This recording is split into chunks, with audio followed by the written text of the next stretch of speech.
একসময় একটি ছোট্ট গ্রামে থমাস নামে জ্ঞানী বৃদ্ধ থাকতেন। তার একটি জাদুকরী আংটি ছিল যা তাকে একটি ইচ্ছা প্রদান করছিল। তাই সে তার ইচ্ছাকে বুদ্ধিমানের সাথে ব্যবহার করার সিদ্ধান্ত নিয়েছিল। একদিন থমাসের কাছে এক দরিদ্র ভিক্ষুক খাবারের জন্য অনুরোধ করল। থমাস ভিক্ষুককে তার শেষ রুটিটা দিল এবং ভিক্ষুকটি চলে গেল। পরে সেই রাতে থমাসের সামনে একটি ঝিলমিল পরী হাজির হল। থমাসের নিঃস্বার্থতায় মুগ্ধ হয়ে পরী থমাসকে 3টি শুভেচ্ছা জানাল। কিন্তু থমাস একজন জ্ঞানী ব্যক্তি হয়েও প্রত্যাখ্যান করে বলেছিলেন যে, আমি ইতিমধ্যেই আমার শেষ রুটিটা দিয়ে দরিদ্র ভিক্ষুককে সাহায্য করে আমার ইচ্ছা পূরণ করেছি। পরী তার নম্রতা দেখে বিস্মিত হয়েছিল এবং তাকেই পুরস্কার হিসেবে 5টি অতিরিক্ত শুভেচ্ছা প্রদান করেছিল।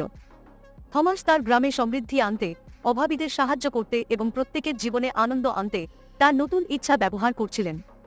থমাস একজন সত্যিকারের নেতা ও আদর্শ হিসেবে গ্রামে সম্মানিত ও বিখ্যাত হয়ে ওঠেন। গল্পের নৈতিকতা হল যে সত্যিকারের সুখ